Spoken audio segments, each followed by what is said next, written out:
નમસ્કાર, આપ જોઈ રહ્યા છો નિર્માણ ન્યૂઝ. આપની સાથે હું છું પ્રીતિ તિવારી. આજે વાત કરવી છે એક્ઝિટ પોલની. નોંધનીય છે કે લોકસભા ચૂંટણીના 7 તબક્કા પૂર્ણ થઈ ચૂક્યા છે. આજે 7મા તબક્કાનું મતદાન હતું જે પૂર્ણ થઈ ચૂક્યું છે. 6 વાગ્યા સુધી જે મતદાન થયું, ઓવરઓલ 60% જેટલું આસપાસ મતદાન થયું છે. હવે પરિણામ 4 જૂનના રોજ આવશે, પરંતુ તે પહેલાં આજે એક્ઝિટ પોલ આવવાની શરૂઆત થઈ ગઈ છે. ત્યારે એક્ઝિટ પોલ પર ચર્ચા કરવી છે. આ ઉપરાંત અત્યાર સુધીના એક્ઝિટ પોલ કેટલા કારગર સાબિત થતા આવ્યા છે અને આ વખતે એક્ઝિટ પોલ શું ઓવરઓલ બતાવે છે તે જાણીશું. અને સાથે સાથે અત્યારે ગુજરાતમાં સૌથી વધારે ચર્ચા કરવી છે કે ગુજરાતમાં કેવા પ્રકારની સ્થિતિ રહેશે તે જાણીશું. અને આ બધી ચર્ચા કરવી છે. અને ચર્ચા કરવા માટે મારી સાથે 4 મહેમાનો ઉપસ્થિત છે.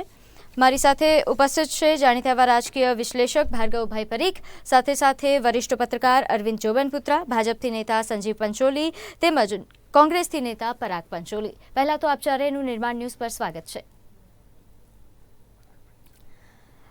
શરૂઆત પરાગભાઈ આપનાથી કરીશ. આમ તો 5 વાગ્યા પહેલા સંજયભાઈ જ્યારે આવવાનું વિચાર્યું હશે ત્યારે એમને વિચાર્યું હશે કે સૌથી પહેલાં તો આ જ વાત કરીશ કે કોંગ્રેસ પહેલાંથી જ હાર માની ચૂકી છે, જવાબ દેવા માટે પણ નથી આવી રહી ડિબેટમાં. પણ હવે છેલ્લે નિર્ણય બદલાયો અને તમે ડિબેટમાં આવવાનું નક્કી કર્યું છે કોંગ્રેસે.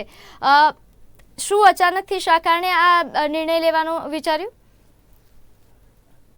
હું એક વાતની ક્લેરિફાય કરી દઉં અહીંયા કે એકચ્યુઅલી દર વખતે જે એક્ઝિટ પોલ નીકળતા હોય છે, હું હમણાં જ આજતક અને બીજી 1-2 ચેનલો જોતો હોઉં છું.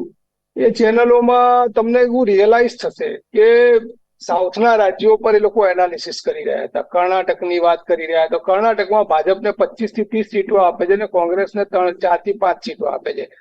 પ્રજ્વલ રેવન્ના ત્યાં કોંગ્રેસમાં ઓલરેડી કોંગ્રેસની સત્તા છે કર્ણાટકની અંદર. પ્રજ્વલ ગૌડા જે છે એનું પોતાનું આટલું બધું સેક્સ રેકેટ બહાર આવ્યું છે અને પ્રધાનમંત્રી પોતે એના માટે વોટ માંગતા ત્યાં.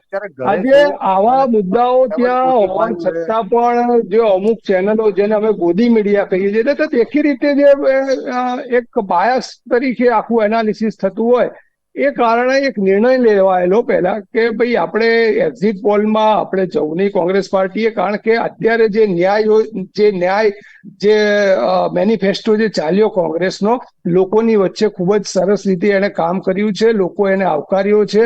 અને આ વખતે લોકોએ મંદિર, મસ્જિદ અને એ બધા મુદ્દાઓને ધ્યાનમાં એક બાજુ પર રાખી અને જે લોકલ મુદ્દા હોય, જે રોજબરિંદા મોંઘવારી, બેરોજગારી ને એવા મુદ્દાઓને પણ પ્રાધાન્ય આપ્યું છે. તો એ પ્રકારે એના ઉપર આપણે એનાલિસિસ થવું જોઈએ.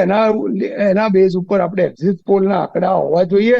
એની જગ્યાએ આપણે કેટલીક ચેનલો, નેશનલ ચેનલો જોઈએ તો આપણને લાગે કે આ છેલ્લી ઘડીએ પણ એ લોકો એકદમ બાયસ રીતે એનાલિસિસ, એટલા માટે જ એક નિર્ણય લીધેલો કોંગ્રેસ પાર્ટીએ. પરંતુ છેલ્લી ઘડીએ કોંગ્રેસ પાર્ટી આજે લગભગ પવન ખેરાજીનો મેસેજ આવ્યો કે ના ભાઈ આપણે જવાનું છે અને આપણે આપણો સ્ટેન્ડ મૂકવાનું છે. કે જે રીતે આપણે 15,329 શબ્દોનો જે આપણો ઐતિહાસિક મેનિફેસ્ટો હતો, જેમાં આપણે નારી ન્યાયની વાત કરી, યુવા ન્યાયની વાત કરી, આપણે શ્રમિક ન્યાયની વાત કરી અને દરેક પ્રકારના છેવાડાના માણસ સુધી પહોંચવાની ભાગીદારીની ન્યાયની વાત કરી,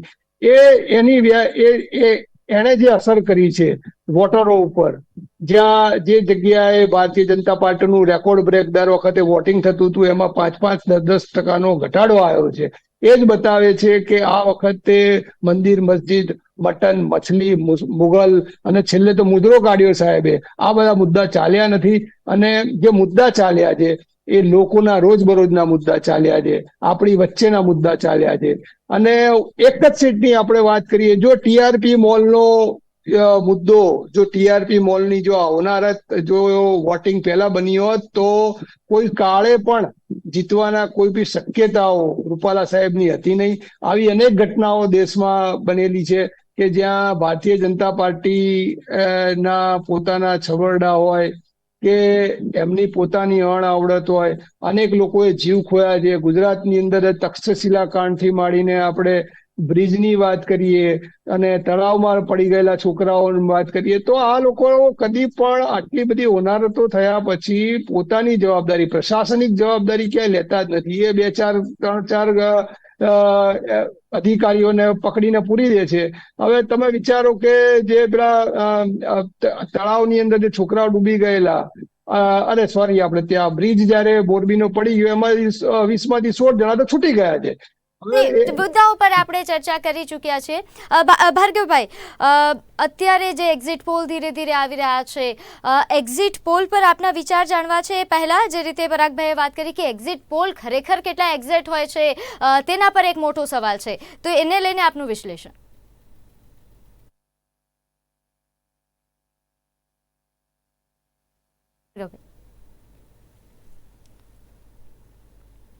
હા, હવે બોલો જી. Can you hear me?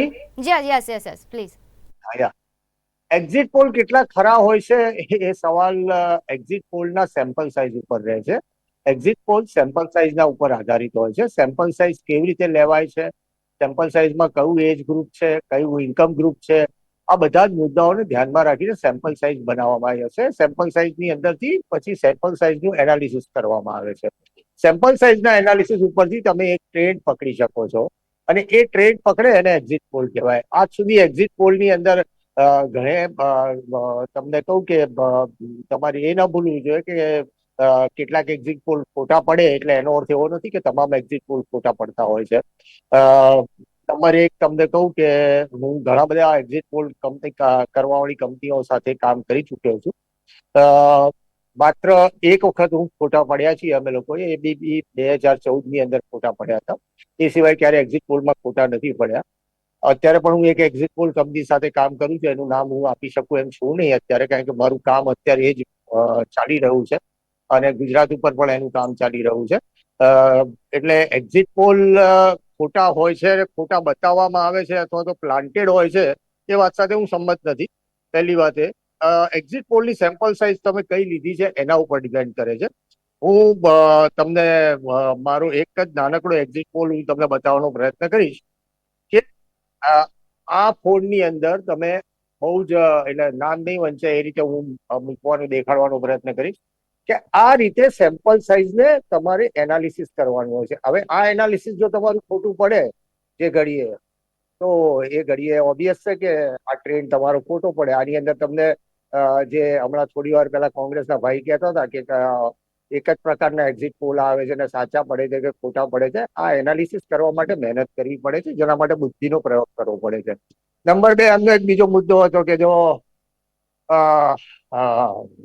TRP કાંડ પહેલા થયો હોત તો ભાજપ હારી ગયું હોત, તો હું એમને માત્ર એટલું યાદ દેવડાવવા માંગીશ. એ એક્ઝિટ પોલની અંદર જે એ વખતે પણ હું એક્ઝિટ પોલની અંદર હતો અને મેં 150+ સીટ આપી હતી અને 153 મારો આંકડો હતો બીજેપીનો. એટલે એ વખતે મારા એક્ઝિટ પોલની સાથેના મારા જે બીજા મિત્રો હતા એ પણ ચોંકી ગયા હતા કે પરીક્ષા ये कैसे आप दे सकते हो, how you can give this much numbers.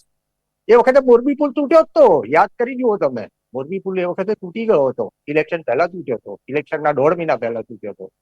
પણ એક્ઝિટ પોલમાં વોટનું ડિવિઝન કેવી રીતે થાય છે, વોટ કેવી રીતે ડિવાઈડ થાય છે, કઈ પાર્ટી કઈ રીતે કામ કરે છે, એ બધી મુદ્દાઓને બહુ ધ્યાનમાં રાખવા પડે છે. જેમ કે હું સેફોલોજીનો એક સાદો નિયમ તમને કહું કે સેફોલોજીના નિયમ પ્રમાણે આપણા દેશની અંદર ઇલેક્શન થાય ત્યારે 60 થી 70% વચ્ચે વોટિંગ થતું હોય છે. હવે એટલે એક ઉમેદવારને જીતવા માટે 33.33% વોટ જોઈએ. એની અંદરથી 18 થી 19% વોટ એ પાર્ટીના કમિટેડ વોટ હોય છે. એટલે મિત્ર જે હમણાં વાત કરતા હતા કે ભાઈ બધું જ હોય છે, પણ તમે એ કહો કે કોંગ્રેસે કોઈ દિવસ ડિપોઝિટ ખોઈ છે, કારણ કે એના કમિટેડ વોટ હોય છે. ત્યાં આગળ કોઈ પણ ઉભું રહેતો ત્યાં આગળ એને કમિટેડ વોટ એને મળવાના જ છે. બાકી રહ્યા એ ઉમેદવારની ઇમેજના જ્ઞાતિના ઇક્વેશનના 60% વોટ હોય છે અને એ પછીના વોટ હોય એ ફેન્સિંગ વોટ હોય છે. એટલે જે એક્ઝિટ પોલનું એનાલિસિસ હોય ને એ ફેન્સિંગ વોટના ઉપરથી એનાલિસિસ થતું હોય છે. એટલે આ એનાલિસિસ કરવાની એક સાયન્ટિફિક રીત હોય છે અને એ સાયન્ટિફિક રીતના પ્રમાણે જો એનાલિસિસ કરવામાં આવે તો એક્ઝિટ પોલ ક્યારેય ખોટા નથી પડતા. જેમ મેં કબૂલ કર્યું કે 2014ની અંદર હું ખોટો પડ્યો હતો, એ વખતે અમે લોકોએ આઉટસોર્સ કરેલું, જાતે કામ નહોતું કર્યું, માટે અમે ખોટા પડ્યા હતા. અને આ છતાંય જયારે હું એક મેગેઝિનમાં કામ કરતો હતો 98ના ઇલેક્શન વખતે, તો એનું તમે 1 મહિના પહેલા એક્ઝિટ પોલ એનાલિસિસ કરીને આપ્યો હતો. ત્યારે ઘણા બધા સિનિયર નેતાઓએ મને કહ્યું હતું કે આ એક્ઝિટ પોલ તારો ખોટો પડશે. ઇલેક્શનના 1 મહિના પહેલા, વોટિંગ બી નતું થયું, ઇલેક્શનના 1 મહિના પહેલા મેં આપ્યું હતું. અને એ છપાયેલો છે પ્રિન્ટેડ છે. 98 નું અભિયાન નામનું મેગઝીન તમે કાઢીને જુઓ, તેની અંદર આપેલા આંકડા એક પણ ખોટા હોય તો મને કહેજો. આ 2 સીટનો ફરક છે એની અંદર, માત્ર 2 સીટનો. જેમ કે આ વખતે મેં આપ્યો હતો 153, એના બદલે 156 આવી છે. પણ એ વોટનું ડિવિઝન ક્યાં, કેવી રીતે અને કેવી રીતે થાય છે, એનું ઓબ્ઝર્વેશન કરવું બહુ જરૂરી છે. એટલે એમનો મત બરોબર છે કે કેટલીક ચેનલોની અંદર એક્ઝિટ પોલ ઉપરથી થાય છે, પણ જે આઉટસોર્સ થયા હોય ત્યાં આગળ એક્ઝિટ પોલના આંકડા સાચા નથી પડતા. અલબત્ત 2004 ની અંદર ઘણી બધી મોટા ભાગના એક્ઝિટ પોલ ખોટા પડ્યા હતા. 2004 ની ચૂંટણીને તમે જુઓ તો મોટા ભાગના ખોટા પડ્યા હતા. એ વખતે અમારો એક્ઝિટ પોલ સાચો પડ્યો હતો. 2014 હું કબૂલ કરું છું કે મારો એક્ઝિટ પોલ ખોટો પડ્યો હતો. એટલે એ વાત તદ્દન ખોટી. એટલે થઈ શકે યાર, it's a human error. Outsource તમે કર્યું હોય તો એની અંદર એક્ઝિટ પોલના આંકડા ખોટા આવી શકે. એટલે એક્ઝિટ પોલ એક સાયન્ટિફિક વસ્તુ છે. અને સંજીવભાઈ, હવે જ્યારે એક્ઝિટ પોલની વાત જ કરી રહ્યા છે, અત્યાર સુધીમાં 5 જેટલા એક્ઝિટ પોલમાં એવું જોવા મળી રહ્યું છે કે ભાજપને 350થી વધુ બેઠકો મળી રહી છે. નડ્ડાજી હમણાં થોડા સમય પહેલાં જે પત્રકારો સાથે વાતચીત કરી ત્યારે એમણે કહ્યું કે 400+ છે, અને આ આખા ઇલેક્શનના પ્રચાર દરમિયાન પણ આપે કહ્યું કે 400+ છે. બીજી તરફ હમણાં ખડગેજી જ્યારે વાત કરી રહ્યા હતા ત્યારે તેમણે 295થી વધારે સીટથી ઇન્ડિયા ગઠબંધન આવી રહી છે એવી વાત કરી. આ બધા વચ્ચે હવે આપનું સ્ટેન્ડ કેવું રહેશે? શું લાગે છે, એક્ઝિટ પોલ પર કેટલો વિશ્વાસ છે? જો પ્રીતિબેન, એક્ઝિટ પોલ જેમ હમણાં ભાર્ગવભાઈએ ખૂબ સરસ વાત કરીને, ભાર્ગવભાઈ ખૂબ અનુભવી છે અને એમણે જયારે કહ્યું કે 156 સીટ આવી હતી ત્યારે મેં 153 નું આંકલન કર્યું હતું. તો એ ખૂબ સ્પષ્ટ વાત છે કે એક્ઝિટ પોલ હંમેશા સત્યતાની નજીક હોતા હોય છે અને દરેક પોલિટિકલ પાર્ટી ઇલેક્શન સમયે એક ટાર્ગેટ રાખતી હોય છે. ભારતીય જનતા પાર્ટીનો ટાર્ગેટ 400 પારનો છે અને ભારતીય જનતા પાર્ટીને આશા છે કે 400 પાર આવશે. અત્યારે જયારે એક્ઝિટ પોલમાં આપ કહી રહ્યા છો કે 350+ આવશે, તો ગયા વખતના ઇલેક્શનમાં 353 થી 355 ભારતીય જનતા એટલે એનડીએની સરકારની હતી. 303 ભારતીય જનતા પાર્ટી અને 353-55 एनडीए सरकारनी હતી. અને ત્યારે माननीय मोदी जी પણ એક રેલીમાં કહ્યું હતું કે ભાઈ લોકસभा में जब वोटिंग होता है, जब हमारे साथ कितने सांसद हैं तो हमारे साथ करीब 400 से ज्यादा सांसद हमें वोटिंग में हमारे साथ में रहते हैं. તો એના કારણે માનનીય મોદીજીનો એક ભરોસો બંધાયો કે આવનારા દિવસોમાં ભારતીય જનતા પાર્ટીને 400 પાર લઈ જઈ શકીએ. અને સાઉથ ઇન્ડિયામાં કે જ્યાં ભારતીય જનતા પાર્ટીના ઘણી બધી જગ્યાએ ખાતા નહોતા ખુલ્યા ત્યાં અત્યારે ખાતા ખુલી રહ્યા છે. તમે જુઓ કે કેરળમાં 2 થી 5 સીટ આવી રહી છે, તેલંગાનામાં 2 થી 5 સીટ આવી રહી છે, આંધ્રપ્રદેશમાં ચંદ્રબાબુ નાયડુની સરકાર સાથે ભારતીય જનતા પાર્ટીનું ગઠબંધન છે તો ત્યાં ક્લીન સ્વીપ દેખાઈ રહ્યું છે. વાયએસઆરસીપી અત્યારે માંડ 3-4 સીટોમાં એક્ઝિટ પોલ પણ કહી રહ્યું છે. એટલે આંધ્રપ્રદેશ હોય કે કર્ણાટકની વાત કરીએ તો કર્ણાટકમાં પણ ક્લીન સ્વીપ છે, માત્ર 3-4 સીટ જ ઇન્ડી ગઠબંધનને દેખાઈ રહ્યું છે. તો આ જે બધી સીટો વધશે એ સાઉથ ઇન્ડિયામાં વધવાની છે, કારણ કે માનનીય મોદીજીએ આખા દેશને એક સરખો ગણી દરેક જગ્યાએ વિકાસના અને સેવાના કાર્યો કર્યા છે. દરેક જગ્યાએ સરકારી યોજનાઓનો સરખો લાભ મળ્યો છે. દરેક જગ્યાએ ડેવલપમેન્ટના કામ થયા છે. કેરળ જેવા રાજ્યમાં અત્યારે એના નેશનલ હાઈવેનું વાઇડનિંગ કામ એ કેન્દ્રની સરકાર દ્વારા થઈ રહ્યું છે. વંદે ભારત જેવી વંદે સ્ટીમર ચલાવવાનું કામ કેરળમાં ભારતીય જનતા પાર્ટીની સરકાર કરી રહી છે. એટલે તમામ રાજ્યોમાં ભારતીય જનતા પાર્ટીની જે વિકાસની રાજનીતિ છે અને એ વિકાસની રાજનીતિના કારણે હજુ પણ ભારતીય જનતા પાર્ટી 400 સીટ મેળવશે એવી એક જલવંત આશા છે. અરવિંદભાઈ, આપનું વિશ્લેષણ શું કહી રહ્યું છે? આ વખતે અલગ અલગ બધાના દાવા છે, એક્ઝિટ પોલના અલગ અલગ દાવા છે, આ ઉપરાંત પાર્ટીઓ પોતપોતાની રીતે જે રીતે વિશ્લેષણ કરતી આવી છે, આ બધા વચ્ચે આપનું વિશ્લેષણ? ચોક્કસપણે આમાં જે રીતે ભાર્ગવભાઈ વાત કરી એ જ રીતે હું એના સાથે થોડો સહમત છું.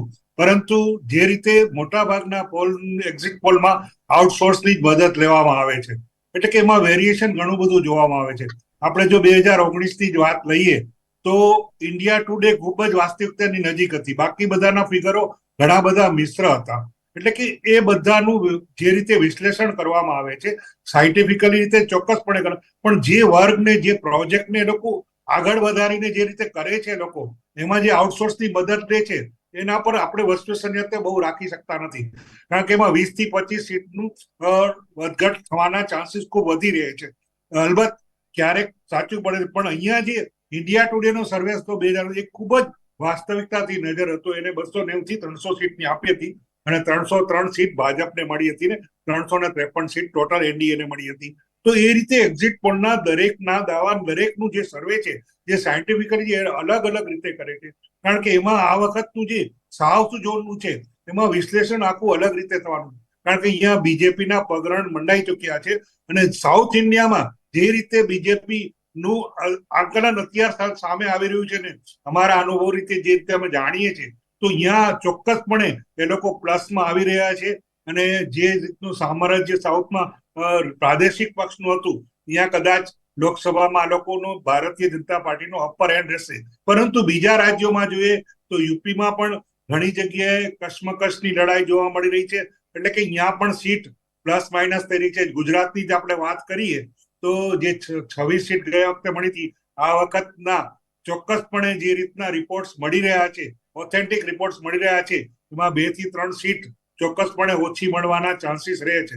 જો એક્ઝિટ પોલની આપણે ગણતરી કરીએ છીએ તો દરેક સી વોટર્સ વાળા છે, ભારત વાળા છે, બધા જુદા જુદા. પરંતુ એ પહેલા હું એક બીજી વસ્તુ કહી દઉં કે જે ફાઇનાન્શિયલ સેક્ટરોમાં જે જોડાયેલા છે, જેમ કે બિઝનેસ ટુડે છે, એવી રીતે ફિલિપ કેપિટલ છે, એ લોકો બધાએ પણ પોતાનો સર્વે કરેલો છે અને એ લોકોનું જે જાતનું આકલન આવેલું છે સામે, એમાં એનડીએ પ્લસમાં છે અને એ 300 ની નજીક, 290 થી 300 ની નજીક આવે છે.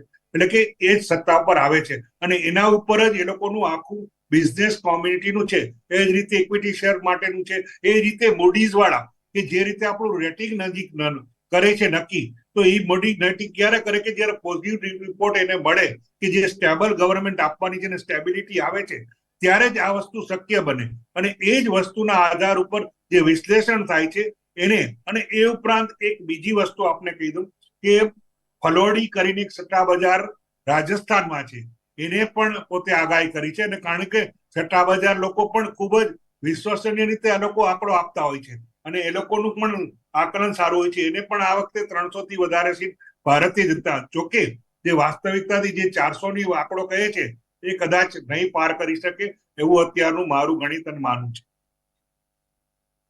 પરાગભાઈ, આપની પાસે આવું એ પહેલાં ભાર્ગવભાઈ આપની પ્રતિક્રિયા લઈ લઉં છું, કારણ કે મને ખ્યાલ છે કે આપની પાસે સમયનો અભાવ છે.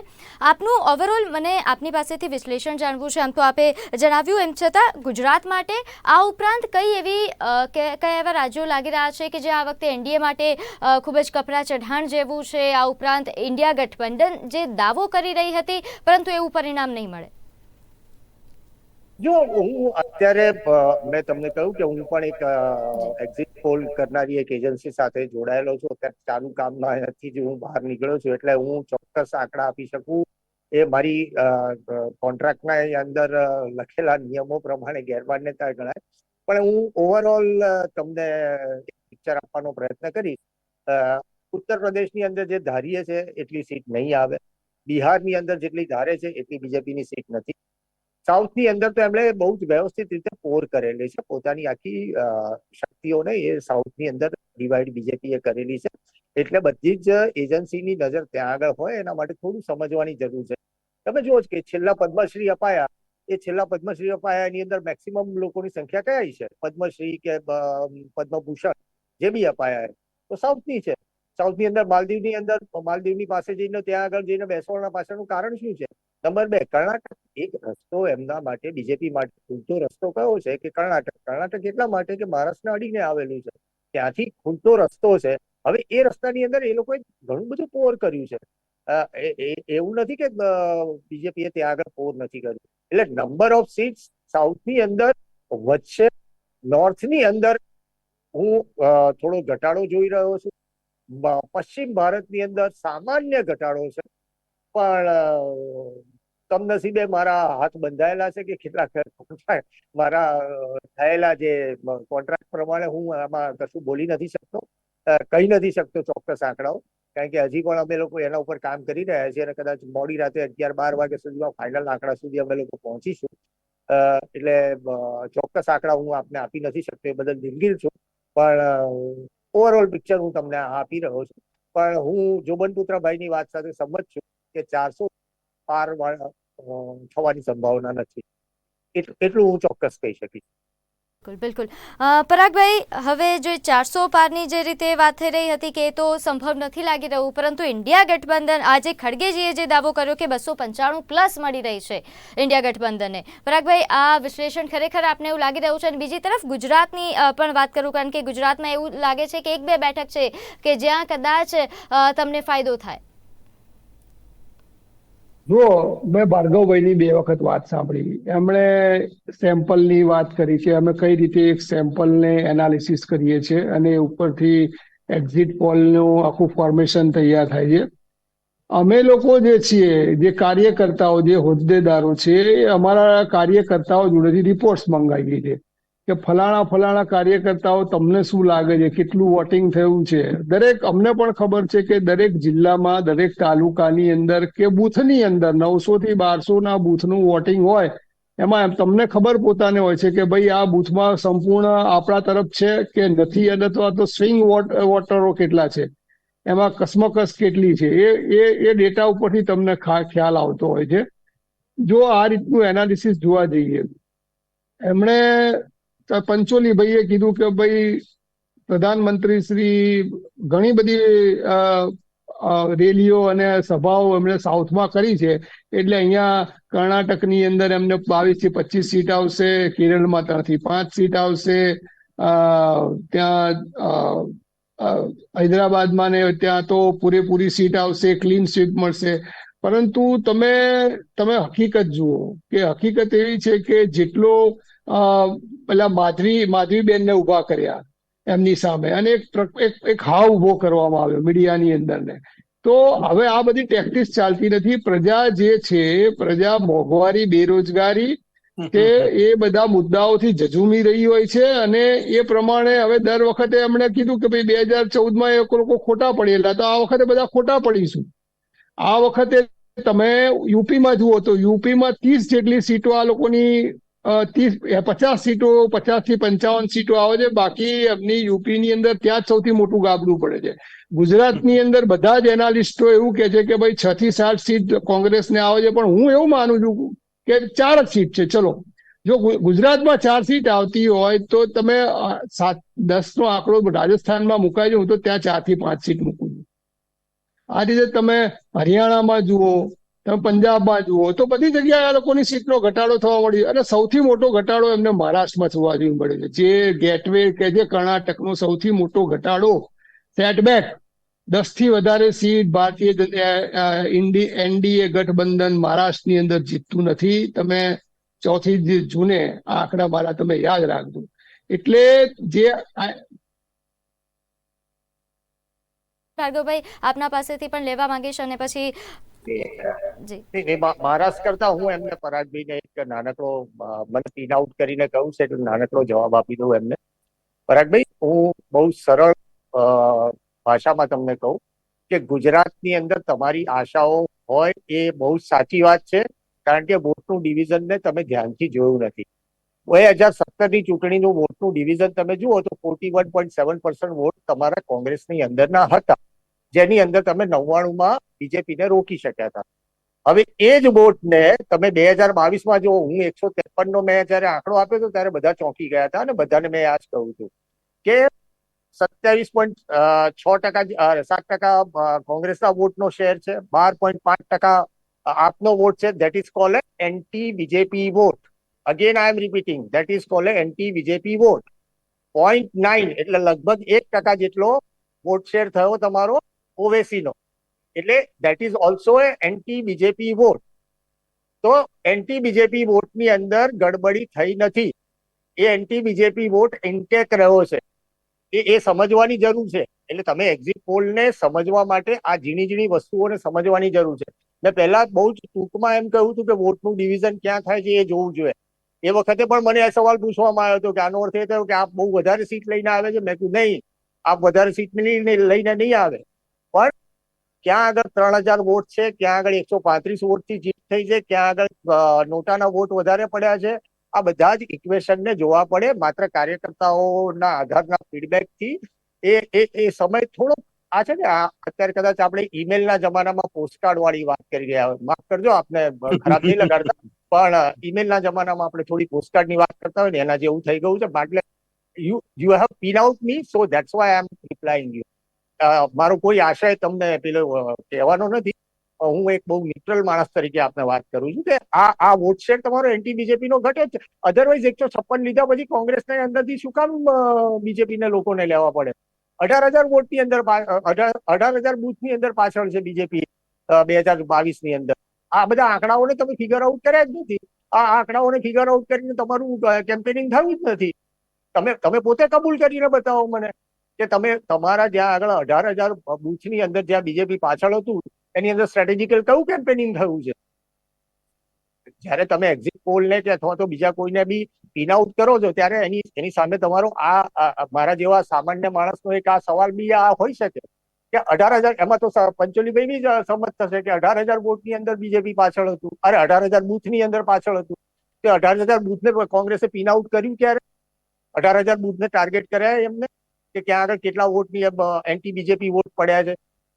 માત્ર પેપર ઉપર વર્ક કરવાથી બધી જ વસ્તુઓ એક્ઝિટ પોલ થી માંડીને તમામ વસ્તુઓ એનાલિસિસ ન થઈ શકે. અને આ બહુ જગજાહેર વસ્તુ છે કે 18,000 બૂથ ઉપર બીજેપી પાછળ હતું, એમાંથી 50 વોટની અંદર બી પાછળ હતું. એની અંદર બધા 18,000 બૂથની અંદર એકદમ પાછળ હતું એવું નથી. એની અંદરથી 7,000 બૂથ એવા છે કે જેની અંદર માત્ર 50 બૂથ થી બીજેપી પાછળ છે. આ બધા આંકડાઓનું એનાલિસિસ તો કોઈએ કર્યું જ નથી. ક્યાં પિન આઉટ કર્યું છે કોઈએ? તમે નરોડા અમદાવાદની સીટની અંદર, હું તો બહુ દૂર નથી જતો, અમદાવાદની સીટની અંદર નરોડાની અંદર જે બૂથ પાછળ હતા ત્યાં આગળ હું જાતે ફર્યો છું વોટિંગના દિવસે. મેં ક્યાંય કોઈને કામ કરતા જોયા નથી, કોઈને એગ્રેસિવલી ત્યાં આગળ વર્કઆઉટ કરતા જોયા નથી. તો આને કલ્ટિવેટ કરવા પડે. આ ફેન્સ ઉપર બેઠેલા વોટને તમારી તરફ વાળવા પડે. એ દિશાની અંદર કામ જ નથી થયું. અને એ પછી આપણે કોઈના ઉપર આક્ષેપ કરીએ કે એક્ઝિટ પોલની અંદર આ બધી બાબતોને બાજુમાં મૂકવામાં આવે છે તો માફ કરજો, હું એની સાથે સંમત નથી થતો. સોરી કોઈ આક્ષેપ નથી આમાં. એક મિનિટ હું જવાબ આપી દઉં ભાર્ગવભાઈને. ભાર્ગવભાઈ, હું એક પાયાનો કાર્ય કરતો છું. હું કેટલા સ્ટાર્ટિંગથી હું બૂથ લેવલથી સંભાળીને આટલો આગળ આવેલો માણસ છું. આ તમે જે વાત કરી ને એક કોર્પોરેટ એનાલિસિસ ટાઈપની એક વાત કરી કે ભાઈ તમે 18,000 બૂથની 18,000 બૂથની નહીં, તમે રાજકારણની ભાષા પહેલા સમજી લો કે આને સેફોલોજીની ભાષા 18,000 બૂથમાં સેમ્પોલોજી એનાલિસિસ હતું તમારું, બરાબર? 18,000 બૂથની અંદર પાછળ હોય એનો આંકડો જે ઉપર જે ઓફિસમાં બેઠા હોય તે આંકડાને એનાલિસિસ થતું હોય, એ આંકડાને એક બૂથનો પ્રમાણે પ્રચાર ના થતો હોય ભાર્ગવભાઈ. એ તો વોર્ડ લોકસભાનું ઇલેક્શન હોય અલગ પ્રચાર થતો હોય, વિધાનસભામાં અલગ હોય અને કોર્પોરેશનનો અલગ હોય. એ પ્રચારના પેરામીટર્સ બી અલગ હોય. એક લોકસભાનો એક ઉમેદવાર હોય એ દરેક વોર્ડમાં ને દરેક બૂથમાં એ પ્રચારમાં કોઈ દિવસ પહોંચી જ ના વળતો હોય. એ તો નીચેના જે કાર્યકર્તાઓની જે રો હોય, વોર્ડ પ્રમુખ એ લોકો અહીંયા એ જ વાત છે ને, એ જ વસ્તુ છે કે અહીંયા પેજ સમિતિનું નિર્માણ થયું છે. તો પેજ સમિતિનું નિર્માણ શું કામ કરી રહ્યું છે? એ નિર્માણ ક્યાં ગયું તમારું? મને મોઢામાં આંગળા નાખીને ઝઘડવાનું મને ટેવ નથી. હું તટસ્થ માણસ છું એટલે હું તટસ્થતાથી વાત કરું છું. મેં પહેલા માફી માંગીને તમને કહું છું કે હું કરેક્શન કરી રહ્યો છું. હું કોઈ જગ્યાએ તમને નીચા પાડવાનો પ્રયત્ન નથી કરી રહ્યો. ભાઈ તમે મને એમ કહો છો ને corporate analysis. This is not a corporate analysis. I am not a corporate person. I am a psephologist. 2022 corporate person વાત કરીને એમાંથી 45 નહીં, that is your perception. નહીં, that is your perception. That is your perception. It's not my perception. G You have to પરાગભાઈ, understand the one thing. This is your perception. બિલકુલ. How you can tell me that I am a corporate person? I am a psychologist. I am not a Analysis, corporate person. maybe you are not corporate Maybe person. it's a true. It's a fact. I'm a basically journalist and I am a psychologist. I am not a corporate person. How you can say me corporate person? બિલકુલ. અને પરાગભાઈ, વાત જે મહેનત journalist પત્રકારો કરતા હોય છે exit poll કાઢવામાં, એને તમે નકારી ન શકો. જી બિલકુલ. ઓકે ભાર્ગવભાઈ, માફ કરજો. અને અત્યારે આમ પણ સમય થયો છે એક વિરામનો અને આપ અમારી સાથે અડધી કલાક માટે જોડાયા હતા.